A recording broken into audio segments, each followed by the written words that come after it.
हमारे जीवन में प्रतिकूल परिस्थितियां या विपरीत परिस्थितियां या विपत्तियां आती हैं तो हमें लगता है कि ये सब हमारे ध्वंस के लिए आई है।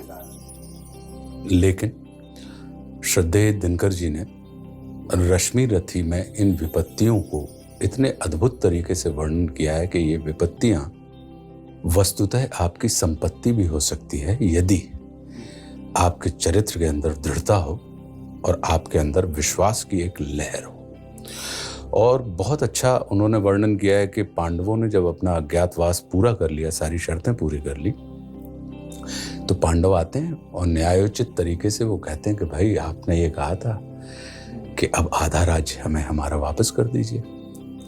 लेकिन उनके आधे राज्य की तमाम पेशकश जो कुछ भी उनकी तरफ से होती है उसको कौरव सिरे से खारिज कर देते हैं और कह देते हैं कि भाई हम आपको नहीं देंगे। लेकिन जो सृजनशील चित्त के लोग होते हैं वो भले ही अपने ऊपर कितनी ही विपत्तियों को झेल लें, उनके मन में ये इच्छा होती है कि अंतिम प्रयास हमें विपत्ति से भले ही हमने झेली हो लेकिन हमारे किसी प्रयास से संसार विपत्ति का भागी ना बने, तो इसके लिए वो शांति की गुहार करते हैं। अब इसमें देखिए अब कितना अद्भुत है कि जो जगत का दाता है वो स्वयं, अगर आप उस जगत के दाता के प्रति पूर्ण निष्ठा पूर्ण प्रेम से भरे हुए हैं तो जगत का दाता जगदीश्वर जो है वो आपके लिए दूत भी बनने के लिए तैयार हो जाता है।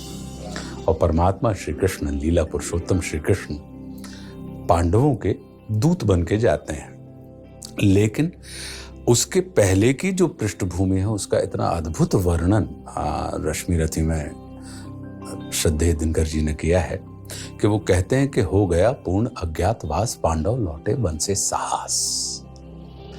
हो गया पूर्ण अज्ञातवास, पांडव लौटे वन से साहस। पावक में कनक सदृश तप कर वीरत्व लिए कुछ और प्रखर, नस नस में तेज प्रवाह लिए कुछ और नया उत्साह लिए। सच है विपत्ति जब आती है कायर को ही दहलाती है। वो विपत्तियों में आप निरंतर, अक्सर विपत्तियां जब आती हैं तो हम और आप जैसे सामान्य लोग क्या होता है कि हम अपने कर्म से विमुख हो जाते हैं, उद्योग से विमुख हो जाते हैं।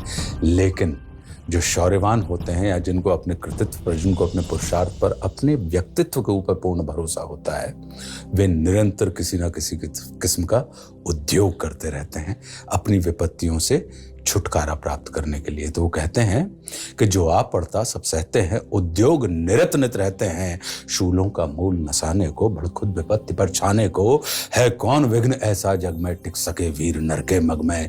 खम ठोक ठेलता है जब नर, पर्वत के जाते पांव उखड़।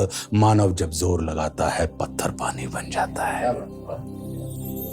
मानव जब जोर लगाता है पत्थर पानी बन जाता है। और गुण बड़े एक से एक प्रखर हैं छिपे मानवों के भीतर।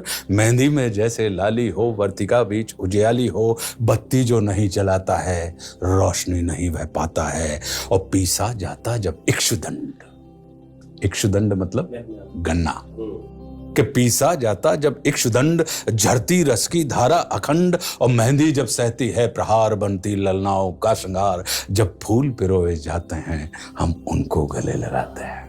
वाह। गले में जो हार होता है उनको अगर आप देखेंगे तो उनको एक दूसरे से भेद के हम एक सूत्र में उनको लेकर आते हैं। तो जब फूल पिरोए जाते हैं हम उनको गले लगाते हैं। तो कहते हैं कि वसुधा का नेता कौन हुआ, वसुधा का नेता कौन हुआ, भूखंड विजेता कौन हुआ, अतुलित यश क्रेता कौन हुआ, नवधर्म प्रणेता कौन हुआ। जिसने न कभी आराम किया, विघ्नों में रहकर नाम किया।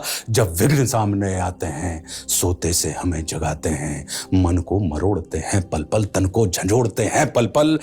सतपथ की ओर लगाकर ही जाते हैं हमें जगा कर ही। विघ्नों की वो गुणवत्ता बता रहे हैं कि वो क्या करते हैं। सामान्य मनुष्य को तो वो तोड़ देते हैं, लेकिन जो उत्तम मनुष्य होते हैं, उत्तम प्रकृति के होते हैं उनको वो सतपथ की ओर लगा कर जाते हैं। तो तन को झंझोड़ते हैं पल पल और सतपथ की ओर लगाकर ही जाते हैं हमें जगा कर ही। कि वाटिका और वन एक नहीं।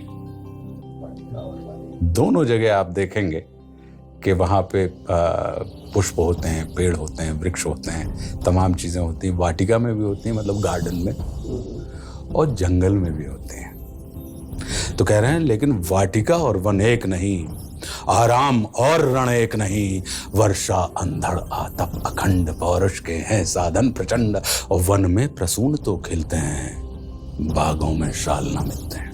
शाल के जो वृक्ष ऊंचे ऊंचे खड़े रहते हैं कि वन में आपको फूल तो मिल जाएंगे, लेकिन बगीचों में शाल के वृक्ष नहीं मिलेंगे।